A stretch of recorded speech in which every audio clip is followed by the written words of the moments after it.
Hey everyone, I'm back to introduce On Call with Dr. Mary Talley Bowden, which is going to start in just a moment. She has an amazing show put together for all of you. Brian Festa is going to be with her at the top of the hour, and she is going to be talking to Dan Hartman in just a couple minutes. He is an amazing Canadian dad fighting for his son who was tragically killed by the COVID shots. He has a very important lawsuit that they are going to go over in just a minute. So huge show today with Dr. Mary Talley Bowden. But before we get started, I do want to thank our sponsors over at the Wellness Company. We could not bring the show to you every week without the amazing sponsors over at the Wellness Company. Please use the Mary promo code, MARY, every time you shop on the Wellness Company website. Go to twc.health/Mary. That's twc.health/Mary. Now, I want to talk a little bit about wellness farms because we need to start eating like our health depends on it. Most disease does not start in your genes, it starts in your kitchen. And as you guys know, the food supply in so many ways has been hijacked, from Roundup poison to mRNA and animal injections. Big agriculture and big pharma have strategically synced up together to get people stuck on a subliminal medical loop. Well, at the Wellness Company, they are no longer accepting a system where the health industry ignores food and the food industry ignores health. So at Wellness Farms, there is a new way to fuel your body from a trusted brand who puts people before profits. Hand-selected USA small farm beef boxes are now available at the Wellness Company, where the beef goes from pasture to butcher, flash frozen, and then right to your door. It's old school meets modernized convenience. This is the purest beef. It is mRNA and vaccine free. It is grass-fed, grass-finished cattle raised on regenerative American family farms. And these animals are cared for in a way that restores the soil, protects ecosystems, and produces nutrient-dense meat. And it's exactly how nature intended. So each box has unique cuts broken down by mineral and gut health focuses. No antibiotics, no hormones, just clean, honest, regeneratively raised food. And you can now eat like your life depends on it because it does. So right now, if you go to twc.health/Mary, that's twc.health/Mary, and use the promo code Mary Farms, you will save up to $85 on your first box plus free shipping. That's $85 off plus free shipping if you go to twc.health/Mary and use that promo code MARY. We're so thankful for the folks over at the Wellness Company and their support of On Call with Dr. Mary Talley Bowden. Without further ado, we're going to launch that show. Stay tuned. She's coming right up with Dan Hartman in just a minute. Gold is hitting all-time highs, so why buy now? 2026 is starting off shaky with unrest in Iran, a criminal probe into the federal chair, and a weakening dollar. Gold is your top hedge against inflation, volatility, and chaos. Don't miss the momentum and help protect your wealth with physical gold via a trusted leader like Goldco. Goldco has over 8,000 five-star reviews, A+ Better Business Bureau rating, seamless IRA rollovers from 401ks, and secure IRS-approved storage. Goldco is offering my followers a free 2026 gold and silver kit and up to 10% back on qualifying purchases. Go to drmarygold.com to learn more. That's drmarygold.com. Hello, Dan. So today I have Dan Hartman with me, and if you are on X, you probably know Dan because I don't think I've ever seen anybody fight as hard as you fight for your son Sean. And we're both wearing I don't think you can see it, but our jerseys in honor of Sean. Sean was a passionate hockey player. He was murdered by Pfizer. And Monday, you had a very important hearing, and your battle against Pfizer and the Canadian government. Which remind me when you filed this lawsuit. Oh, it's got to be 2 years ago at least. Yeah. Yeah. They like to drag it out as long as they can, don't they? Oh yeah, they struck it the first time, with no leave to amend, meaning we couldn't change any of our pleadings or anything. They just struck it, like didn't even give us a chance to submit our evidence or anything. So that's what this appeal was about, giving us our day in court and giving us a chance. We have new studies on myocarditis that the government probably doesn't even know about themselves. So we want our day in court to have that chance to fight for Sean. Everybody deserves a day in court, I believe. So it's the least they can do is let this go forward. Yeah, I was very new at all this legal stuff prior to COVID. And what I've realized is it's just this knee-jerk motion to dismiss. And usually the judge just goes along with that because it's the easiest thing to do.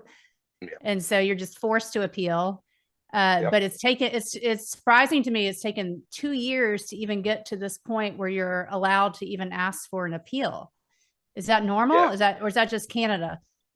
It could be just Canada for all I know, but I know the legal process moves like a snail. It's very slow. You got a lot of waiting involved. And now this was in front of 3 judges, and now we have to wait 2 or 3 months, maybe even 4, for them to make their decision. It's really up to them. There's no timeline. So I'm back to playing the waiting game. I got to watch most of it, and it's very complicated. The language, it's like a foreign language, trying to figure out what, but the gist of it, I felt like, I think that the judges seemed much more reasonable than I was expecting. I don't know what your sense was. Tell us what you think. Yeah, I'm very hopeful. They look like they were giving us a fair chance to explain ourselves, and one judge even made a comment that so you're going to throw teenage boys under the bus to save grandma. That's what the judge said to Health Canada. And that's basically what's happening. I mean, they're not giving people a chance to fight. And now they're saying if I lose this appeal, they want $47,000 in court costs. Like, haven't you done enough to me and my family? Have they never heard of pro bono? I mean, these lawyers could say, okay, maybe a thousand or something, but $47,000, that's a good chunk of what people have already donated. So now more than ever, we need help, because I believe, my opinion is, they do this so I will back down. I mean, $47,000 in legal fees is crazy. I don't know if that's normal, but I think they're trying to scare me off, but it's not going to happen. I have to rely on people to help me get there to the fight. Just give us our day in court. And if I lose, I lose. At least I tried. I tried my hardest for my son, and give us our day in court. That's all. That's all we're asking. We weren't there to argue whether the shot killed Sean or not. We were only there to say, you didn't let us amend anything. You just struck it like it was nothing. And now I can only hope these 3 judges at least give us the chance. That's all. Just give us a chance. When they struck it, did they give any explanation, or was it just, we just dismissed the case? No, their explanation was Sean wasn't owed an individual duty of care. They said that the information they put out was for all Canadians, but Sean individually was not owed a duty of care. How the hell can they say that when they are the very people who told him to take it? They are the same people who kept saying every day, safe and effective, safe and effective. They lied to my son. Sean believed it. I didn't even know Sean took the shot until the day he died. And now they're just trying to sweep it under the rug like Sean didn't matter. He's a very special boy, and he deserves to be heard in court.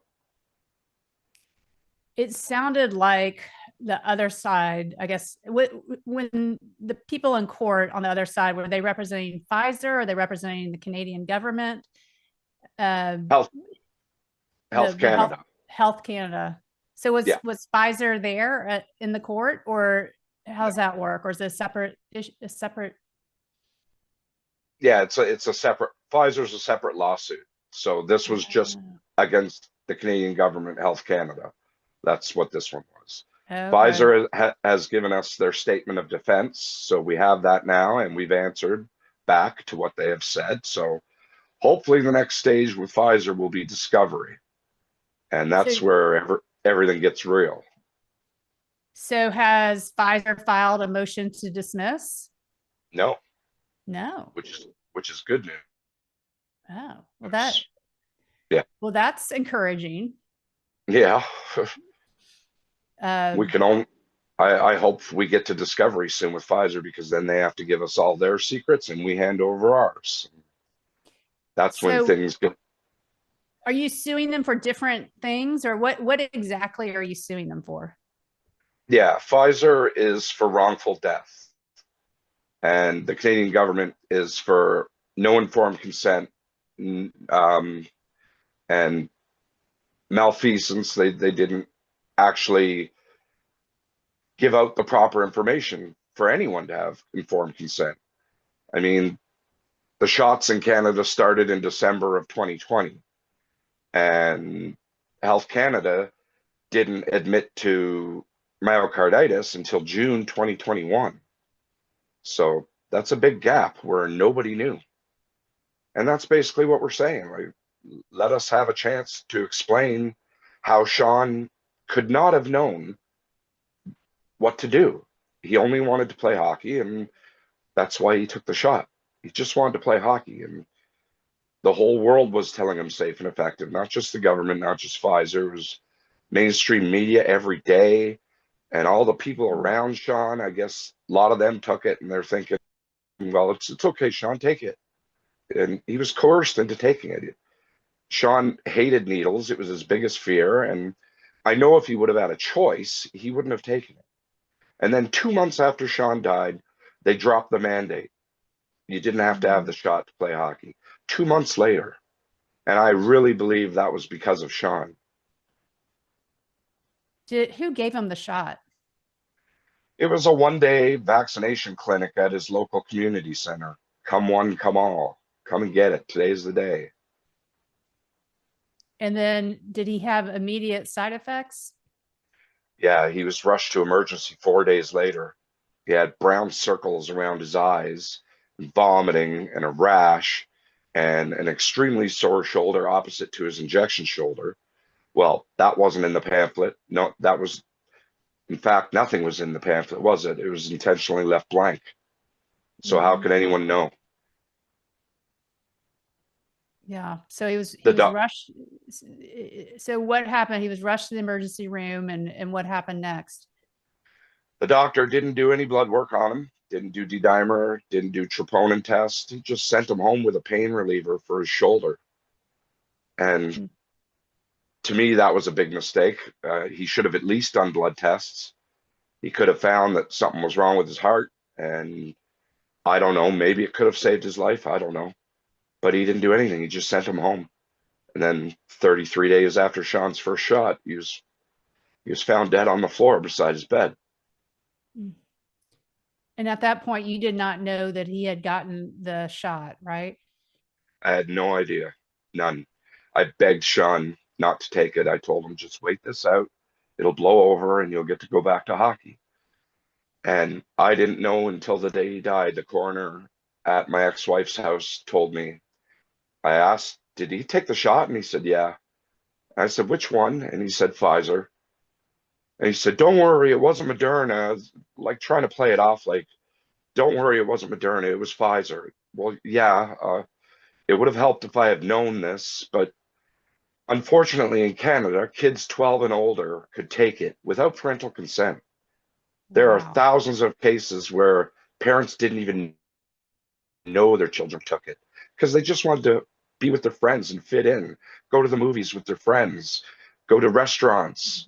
And at 12 years old to make a medical decision without your parents' consent, that in itself should be a crime as far as I'm concerned.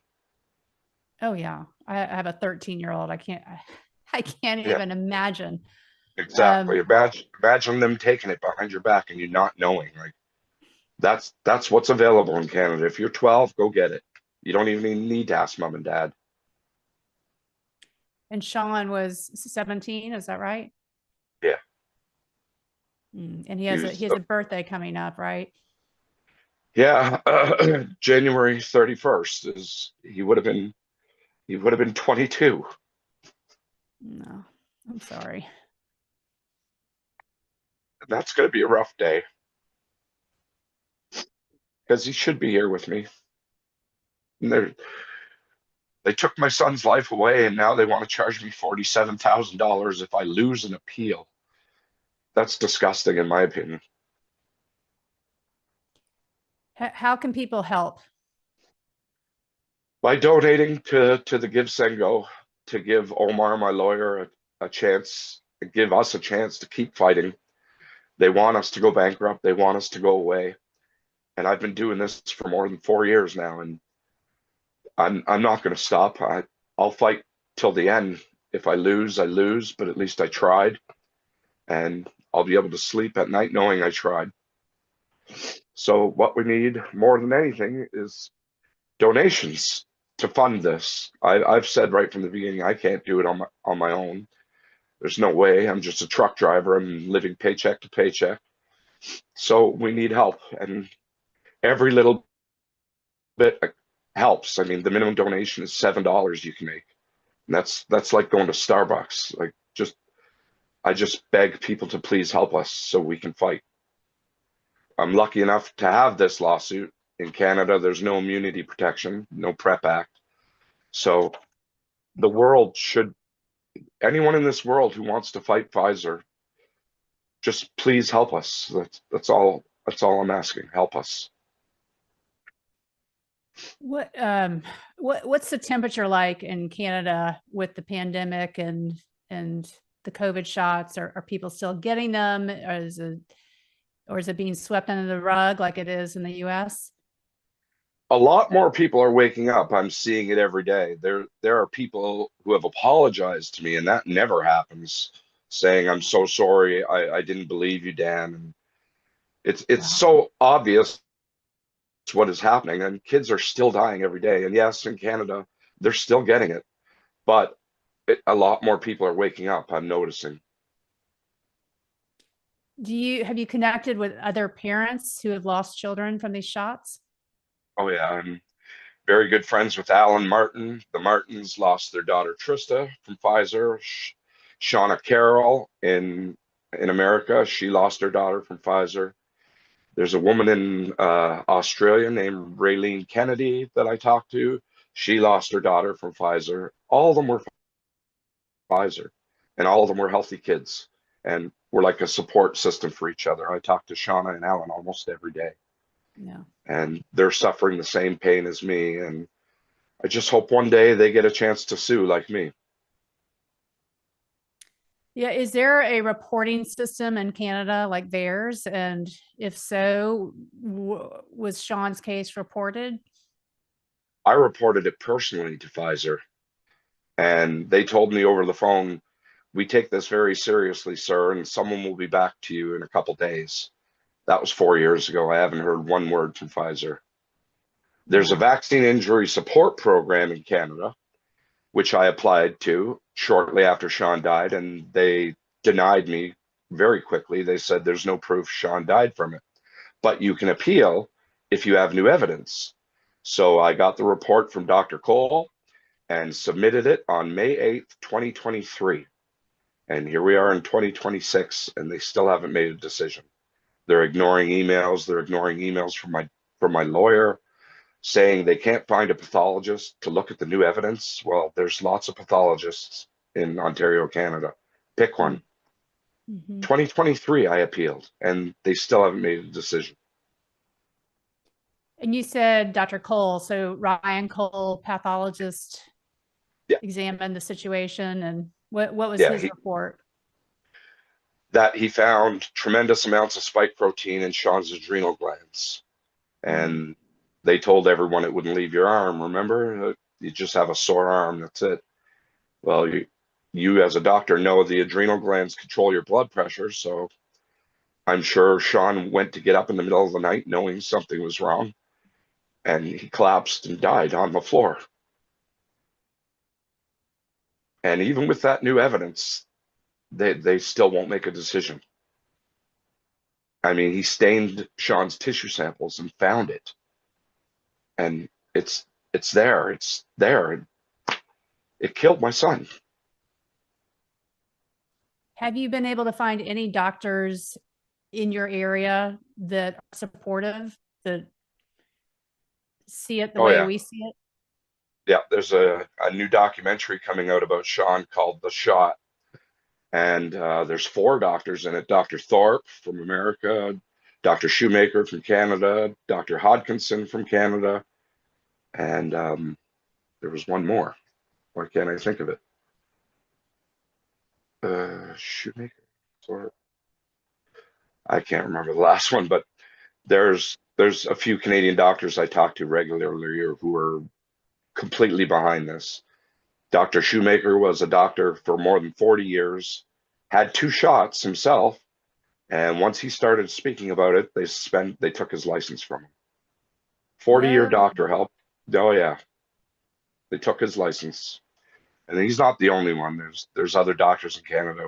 Dr. Trozy lost his license. Dr. Makis. I mean, that's what they do. If you speak out, they take your license.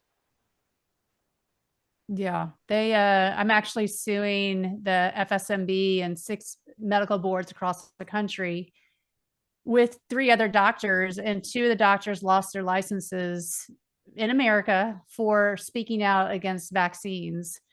Yeah. Yeah, it's I mean, really, a doctor's job is to give you their opinion, right? That's what doctors do. You go see them, they give you their opinion on what's wrong. So when a doctor gives their opinion about these vaccines, they're no, you can't say that. We're taking your license, taking away their whole chance to survive, everything they worked for all those years to become a doctor. They just come along and take it away from you, take away your livelihood, your chance to make money, but most important, your chance to help people, that's what a doctor does.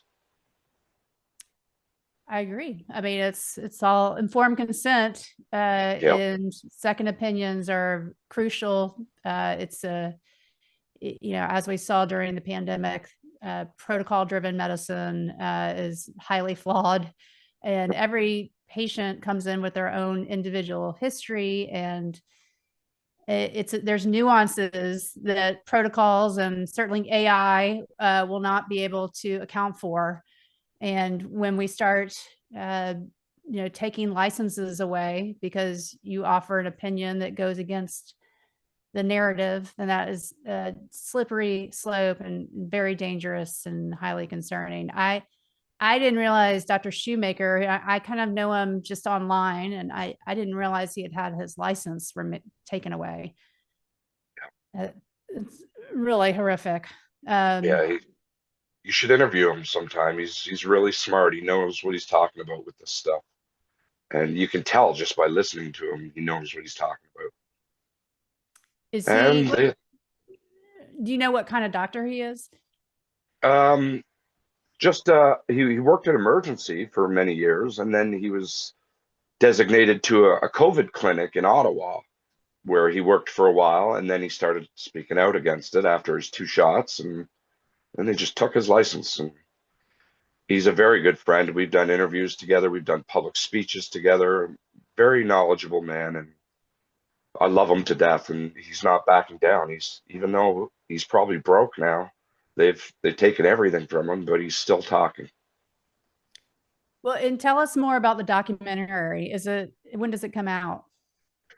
There is 4 screenings scheduled. One's in Ottawa, one's in Toronto, one's in Barrie, Ontario, and you can request a screening. They're willing to bring this film to anyone who requests a screening. So once all the screenings are done, it'll be available to the public. But it's really awesome. I've seen it, and we were bawling our eyes out. It's so good. Oh. Theo Fleury, a Canadian hockey player, he's in it too. He was played for Team Canada, won gold medal, and it's just doctors speaking out about Sean and what happened. And in the documentary, Alan Martin's in it, and Shauna, who lost their kids. They're my dear friends, and they're in the documentary too. It's so well done. You can just tell by the preview how good it's going to be. And it's called The Shot. Yeah, Right. great name, I think. Yeah. Yeah. How has Sean's hockey team responded to this? I don't know. I put out an invitation to any of them to come and talk to me, and none of them have. I'm very hated in Sean's community because none of them seem to agree with what I'm doing. A lot of them have messaged me and said, "Why are you doing this? Sean died of SADS." And What? yeah, I don't know why they can't wrap their head around it. I'm assuming some of them might be scared after they've seen what happened to Sean, and they should be scared. Spike doesn't just go away, it stays in your body for, they've proven, quite a long time now. Mm-hmm. Your body becomes a spike factory and it just keeps going and going. So it's very strange how they won't fight alongside me. Even some of Sean's family is against me on the other side, on my ex-wife's side, that they just thought he just died of SADS. A perfectly healthy kid who didn't drink alcohol, never smoked a cigarette in his life, didn't put salt on food. They think he just died.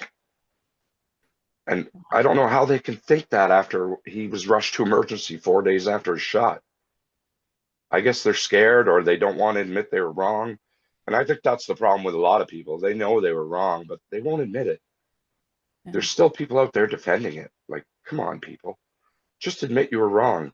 Get mad that you were lied to. Don't defend them. Get mad about it. What the people that apologized to you, what do you think prompted that? What made them shift? I'm guessing it's what everyone is saying on X every day and all the videos that are coming out. And I think people are starting to see it now. It's pretty clear. But then you get the people who say, I had 6 shots and I'm fine. Great. I don't want you to be hurt, but don't come bragging to me when I lost my son that you're fine. Have you ever heard of placebo? Like, not everybody got the same shot. You can go on how bad is my batch and put in your batch number, and you'll see how many injuries and deaths there were per batch. Not all the batches were the same. That I don't understand. I don't know why that is, but it's true. And I know for a fact, if they would have told my son, you might die if you take this, he wouldn't have taken it. But he was never told that. And I don't think anybody was. Even the insert in the box was blank, left blank intentionally. I mean, how can anyone have informed consent? Yeah. What have you talked to his pediatrician? What any? Just trying to get his medical records, which they tried to stop me from getting, which is bizarre. And I lawyered up. I had a lawyer in Toronto who demanded that they hand over his medical records to me, and they did real quick. I don't talk to anyone on that side. I just talk to my own family and the people on X and Facebook who support me. They're my family now. It's hard to forgive people who I was close to who have not supported me one bit, haven't said one word to me. I can't forgive that. Not at this point. What about classmates at school, families from school? Any Nothing. positive? Nothing. No support. Wow. No, no. There's one guy who lives in Sean's hometown, and he supports me very much. And he has seen and heard what people have been saying about Sean, but he just keeps quiet and supports me silently. That's crazy. What the hockey team mandated it though, right? Is that? Yeah, yeah. He wasn't allowed to play unless he took it, and he's been playing his whole life. So he shouldn't have had a need to be afraid to take it. After all, they kept saying safe and effective. But the thing I found very weird is they dropped the mandate 2 months after Sean died. You no longer needed the shot to play hockey. And I think that's because they were scared that the heat was going to come after them for what happened to Sean. I truly believe that's why they stopped the mandate, because of Sean. What kind of hockey team was it? Was it, like I don't know what y'all do in Canada, but in Texas, we have sort of these elite, at least for baseball, We have like these elite baseball teams, or kind of you have exclusive. You have to be invited onto it. Was it that sort of situation? Yeah, he did play for an elite rep team for a couple of years, but then he missed his friends because the rep team he was on was in another town, and he missed Mhm. playing with all his buddies. So he went back to rec league, recreational, just to be with his friends and play, keep playing the game he loved. And the night before he died, he went to his first hockey practice since they were all locked out from COVID. And he came home, and according to Sean's stepdad, we spoke on the phone. He said he came home from hockey, everything seemed fine, and he went to bed, and in the morning he was gone. And apparently, many doctors have said you're not supposed to involve yourself in any physical activity if you've had that shot. It's dangerous. And he went to play hockey the night before, and in the morning he was gone. Wow, that's so sorry. Um, and what position did he play on the team?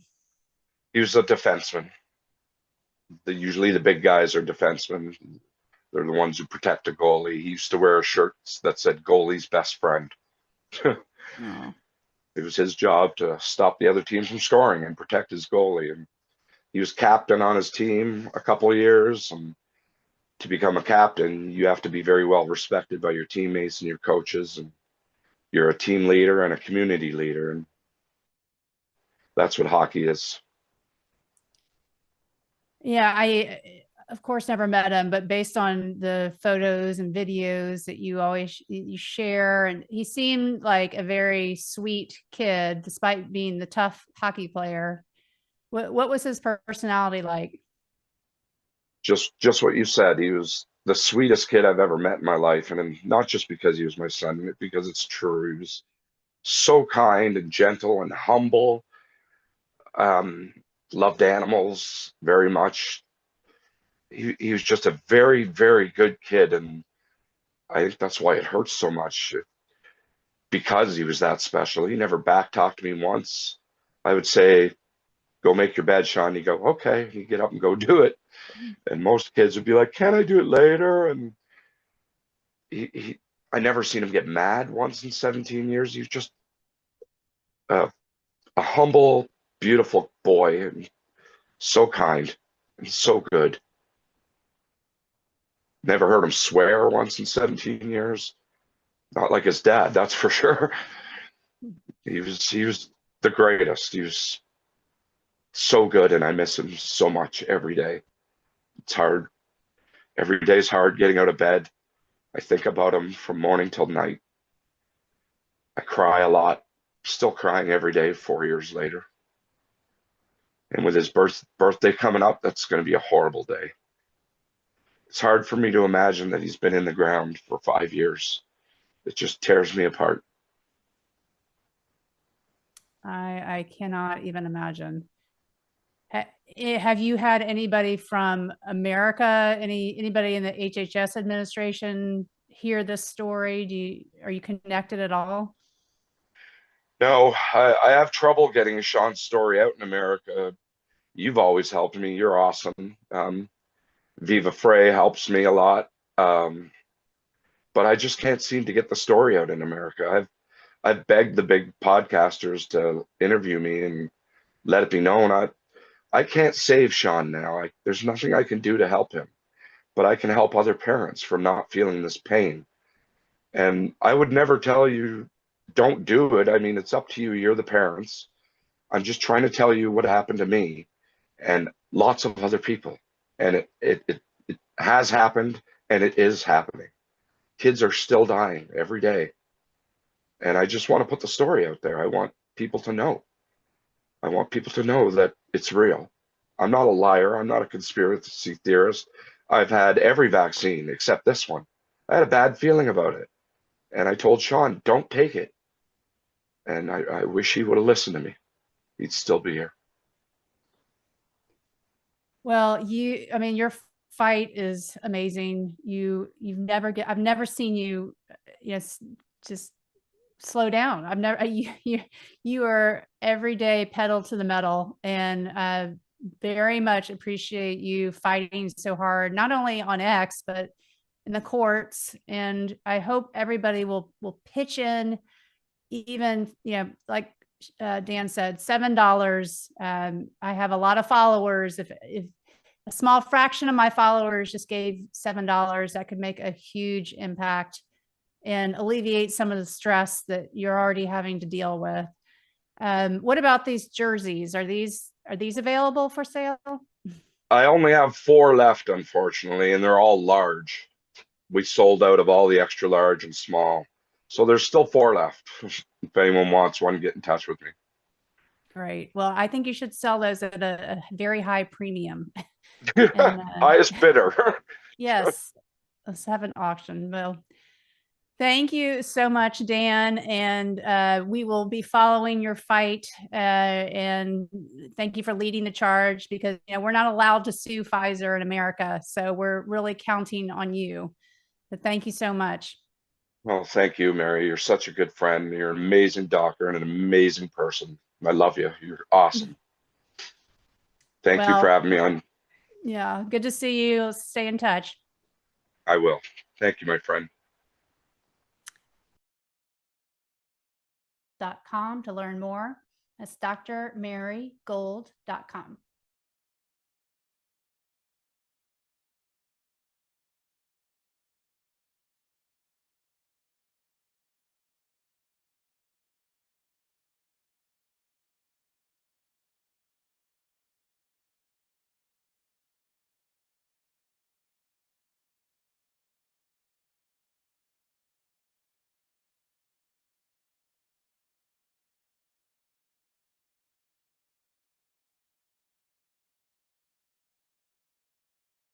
So if you want to support Mary, I want to encourage you guys to go to twc.health/Mary.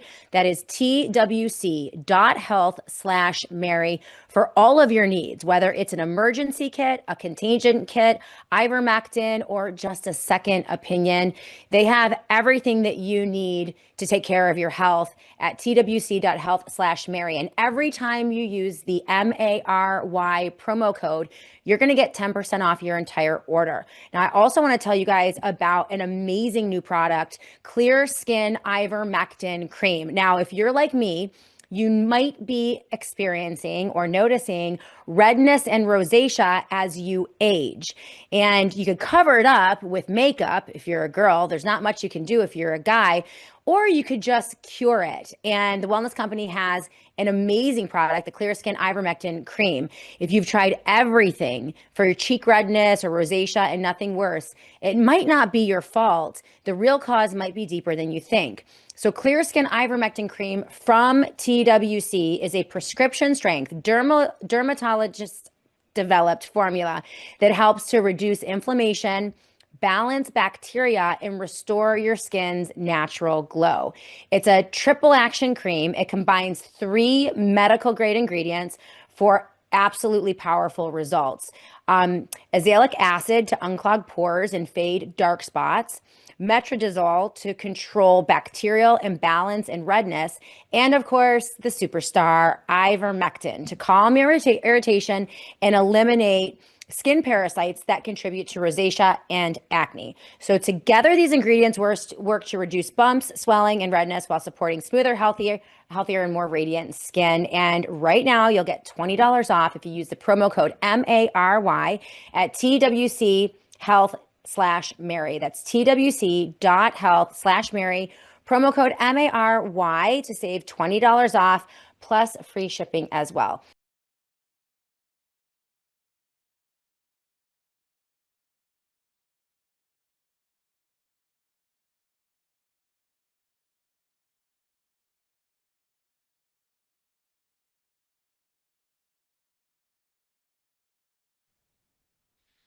And we're back with Brian Festa, who is the leader and founder of We the Patriots. And he's going to give us an update on a story that has been quite the buzz on X the last week. A 7-year-old girl, Kinley, was basically medically kidnapped Her mother, Joy, did not want her to get a new medication for cystic, or relatively new medication for cystic fibrosis that has a black box warning on it, because she was thriving on the medication she was already on. And correct me if I'm wrong, Brian, if I'm getting this wrong, but child was thriving on a tried and true medication. She didn't want to take the risk of trying this new medication. And so the state of Florida has taken away her parental rights and is trying to make that permanent. Is that right? Yes, that is what they've been doing now. Actually, since they took her from her home, which has been 2 years now, believe it or not. She was 5 when she was taken out of the home. A lot of people think this just happened because it's just coming to light now.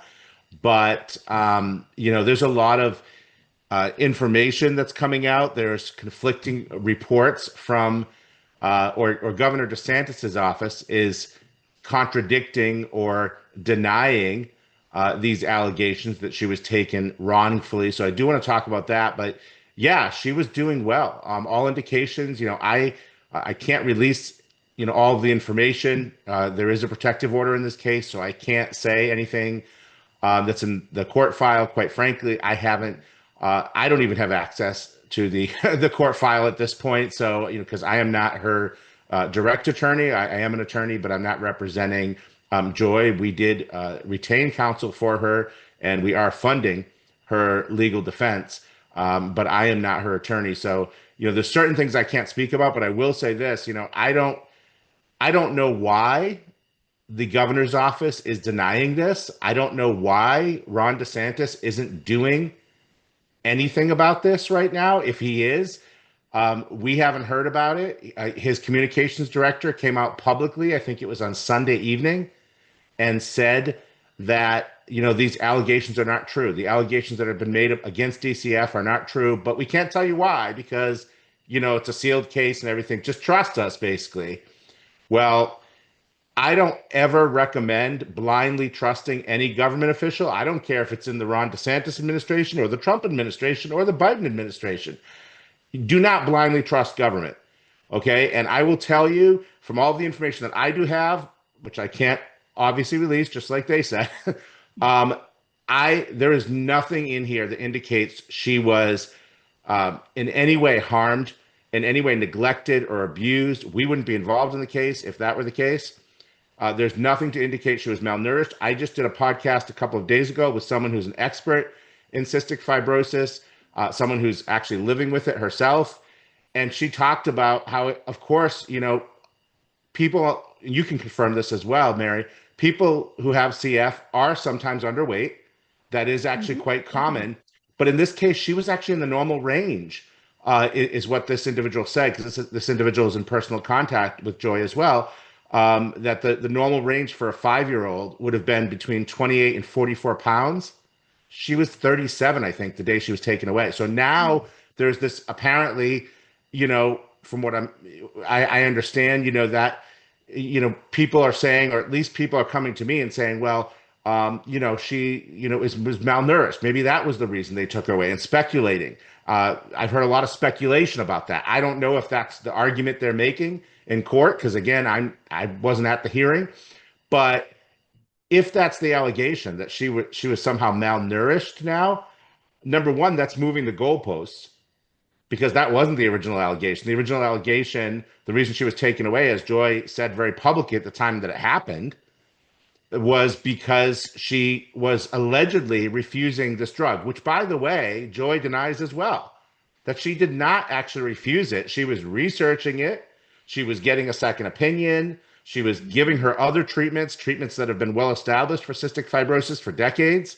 She was on medication. In fact, in the DCF body cam footage that's now been publicly released, not by me, but it's out there, other people have released it all over the internet.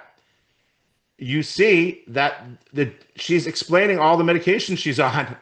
And then she asks one of the DCF workers, do you want me to write this down for you? And she said, oh, well, yes, that would be helpful. Okay, so the mother is clearly treating her for her condition. And it's not like this girl was in the hospital. She's not on oxygen. She's running around, playing, laughing, until, of course, these DCF workers show up at the door. You know, now Joy has to drive 5 hours away to go visit with her daughter like she did a couple of days ago. She went and had a visit a couple of days ago, 5 hours away. 5 hours. And you know, the I don't know. I don't want to say too much, but it's out there. Joy has spoken about it. Joy actually did an interview, I think, the day of the visit on Monday.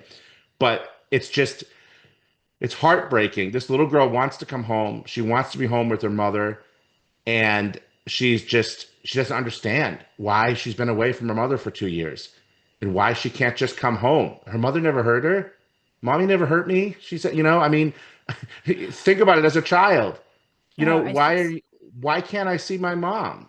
I can't imagine being in the child's place. I can't imagine being in Joy's place either. She has maintained incredible composure, and I want to just really give her a lot of credit for that, because many people would have lost it in this situation. Many people would be in jail. You know, as we've said, you know, I want to give her so much respect and credit for the way she's handled this. But this is one of the most difficult things a parent, you know, other than losing a child. I'd say the next most difficult after that, which I know you had your last guest on, and I heard way too many stories like that. So I put that at the top of the list for the worst things that can happen to a parent. And then number 2 is having your child taken away from you, ripped out of your home, and you can hardly see your child anymore, or maybe in some cases you can't see him at all. That would probably be number 2 on my list of the worst things that can happen. So you're covering both of them today, Mary, unfortunately. Yeah, it's a heavy show. I mean, watching that video of the child clinging to her mother as a mother is trying to explain to this stupid DSF worker who doesn't understand that the medication is not a shot and yes, her composure. I mean, I told you off air, I think I'd be in jail. The composure is just is amazing. Where did this cruelty come from? Is this is this some just evil doctor? Where does this come from? Or is this a problem with DCF?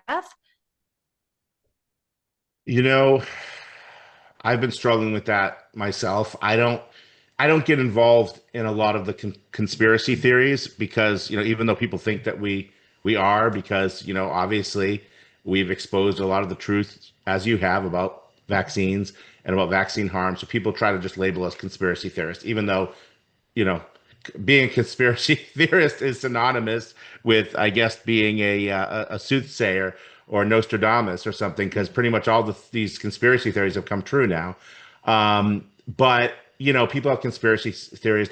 People talk about there is evidence of, you know, child trafficking through CPS. I don't even want to get into that. There are a lot of documentaries and there's a lot of evidence that's been revealed online. I'm not talking about, in this case, I'm talking about all across the country, what the motivations are. I'm not saying any of these workers in this case are involved in anything like that, but what I will say is it's certainly evil, because you see this arrogance, and it's pride, which is, you know, I mean, that's chief among the capital sins, where you have pride, and these workers just almost, it seems like they're happy to do this. And I don't understand how anyone could be happy to separate a child from their mother. And the doctors have such arrogance that just because she disobeyed, or I've seen doctors, just because you don't show up for an appointment, called DCF. I've seen that before too. And you as a physician, let me ask you, has it ever run across your mind to report someone for missing an appointment or saying that they want a second opinion, to report someone to the authorities? Has that ever entered your mind? Absolutely not. I mean, maybe if there was a child that I thought was on the verge of death, but no, absolutely not. That's just, and every doctor I've spoken to since this has happened has said the same thing, you know, and there's no indication either. I haven't been able to find any record that they ever reached out to the child's primary care treating physician, because, you know, it's been Joy's contention all along that she was being treated. She was seeing another doctor. She was thriving.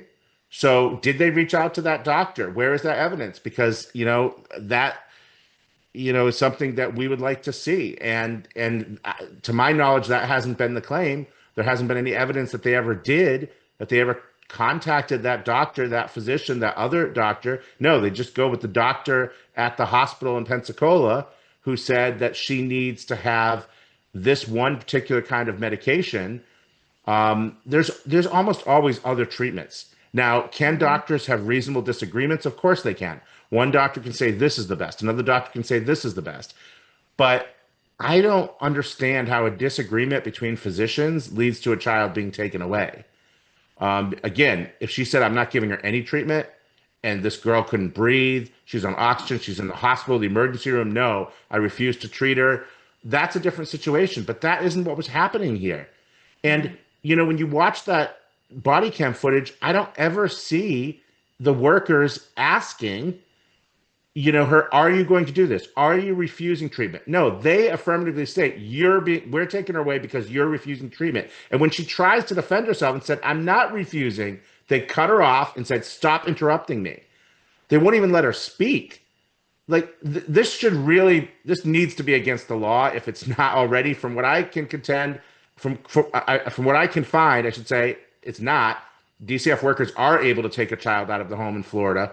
Again, for all, I'm maybe I shouldn't say this, but for all the talk about medical freedom coming out of Florida from Governor DeSantis's office, from Dr. Joseph Ladapo, who I admire, I think he's a great doctor. We've promoted and shared some of his work before and his statements, but you can stand at a podium, Mary, and you can talk a lot. All of us do it. We've all spoken publicly about vaccines, about health freedom. We've gotten up in front of press conferences in front of thousands of people. I have. I know you have too. And we can talk and talk and talk, but talk is cheap. Actions speak louder than words, right? I want to see action. The governor's office knows about this. They obviously tweeted about it the other day. I also have been speaking to people that personally know the governor and the lieutenant governor, people in Governor DeSantis' office that I know for a fact they're aware of it. They're totally aware of this. Dr. Ladapo obviously is aware of this. So what are they doing? Why have they not acted?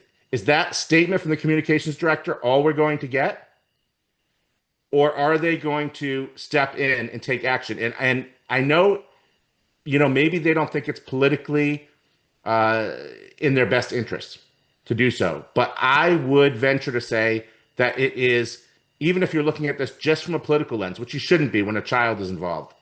The child's been separated from her mother. But even if you're just looking at this from a political lens, politically, it's in your best interest to come out, step in. If you see any evidence of wrongdoing, which I don't know how you can't here, to say, we are stepping in, we are taking charge, we are going to reunite this child with her mother, and everyone who was involved in this is going to be disciplined or terminated or whatever you want to say.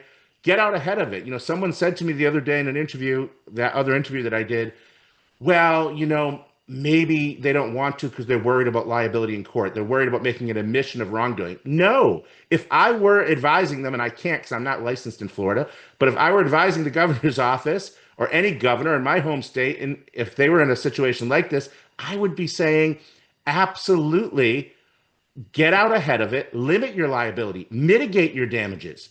Because what you're doing by allowing this to drag on is you're increasing the damages that the state will have to pay. Every day she's separated from her mother is additional emotional distress. That's additional compensatory damages. The PTSD I'm sure she's suffering, as well as that Joy is suffering. You're just compounding the damages. If you can say, as soon as we became aware of it, we stepped in and took action, that limits your liability. Don't try to sweep it under the rug for 2-3 years more in court, drag this out and keep her separated. Be proactive. And you know what? Governor DeSantis is eyeing another run, I understand, for president.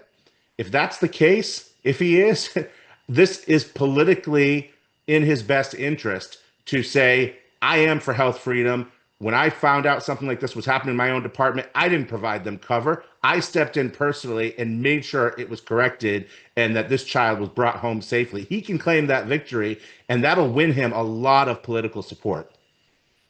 So the mom, is she on defense, or has she sued the state yet? She has not sued the state. I don't have any knowledge of any kind of lawsuit. We're not, involved in any lawsuit like that. That wouldn't happen now. The first step would be trying to get her back home, her daughter back home. Once this is closed and she retains her parental rights and she has her daughter safely back home, that would be the conversation to happen at that time after. But right now, no, you really wouldn't want to do that. This wouldn't be the right time to do that because number one, just a lack of resources, right? Resources are very thin. We've done everything we can, and we're continuing to raise money for her, but legal resources are very thin, and everything needs to be devoted right now to getting that girl safely back home. Once that battle is won, the next battle could be, if she so chooses, it's up to her. It's not up to Brian or her attorney or anyone else. It's up to her whether she would want to pursue that. And I don't know. That's a conversation for another day. Well, I hope she sees them. So what, I know there was a hearing, but they ended the hearing and then they're going to reconvene the hearing in February. Is that right? It's my understanding there's another hearing date for February 9th to continue that. Again, still to address the termination of parental rights.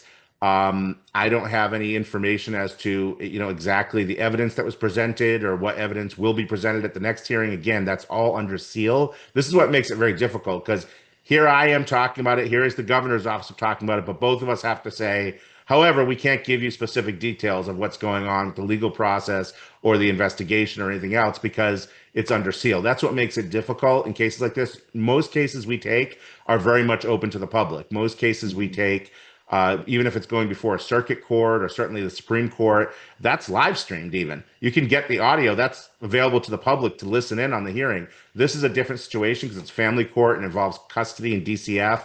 All of that is kept under seal. So unfortunately, we don't have those details. But yes, there's another hearing. She's going to continue to fight through this process. Once it's resolved one way or another, and the legal process is over, obviously we will provide an update when we're legally allowed to do so. But at this point, we can't. Just know that she's continuing to fight to keep her parental rights. This is huge because once the parental rights are terminated, it's very, very difficult to reverse that. It's almost, I don't want to say game over, but it's pretty close to that, which is why we're fighting so hard to stop that from happening. Wow. So how can people help? So we still have that fundraiser. It's, donations continue to come in. I want to thank everyone, all of your listeners and followers who have contributed, but we're still, as of right now, only at 51% of that total goal of $25,000. I know you just had a guest on asking for donations, and I would encourage people to please donate to Dan's cause as well, because we very much support that and that litigation, him trying to fight for justice. So if you can only donate to one, certainly I'm not going to try to take, top billing above Dan. But if you're able to donate to both, please consider even just a small donation. Like he said, his is $7 minimum. We don't have a minimum. You could give $1. But we definitely need to help her because this has become very, very expensive very quickly. Like we paid, I'm not going to get into specifics of what we paid, but we paid several thousand, quite a bit of money up front before we even had the fundraiser launched out of our own donor reserves. That was eaten up within, I think 7 to 10 days. And then where we already need to provide that again. So we want to pay for everything. We don't want Joy to pay one penny. Because going through all of this stress, trying to get her daughter back home, and like Dan said, most people, they don't have this kind of money. They don't have, $25,000, $40,000, $50,000 for legal fees. Most people live paycheck to paycheck, and we exist to take that burden off of you. If you find yourself in that situation where your basic human rights, this isn't even civil rights, this is a basic human right to have your child living with you in your own home.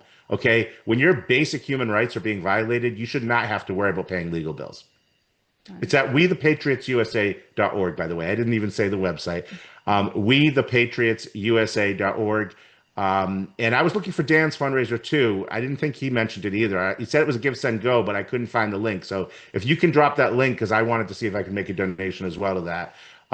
Please, I know you'll include it in your show notes and everything, but I was looking for it while I was listening to your interview with him. So I'd like to support that as well.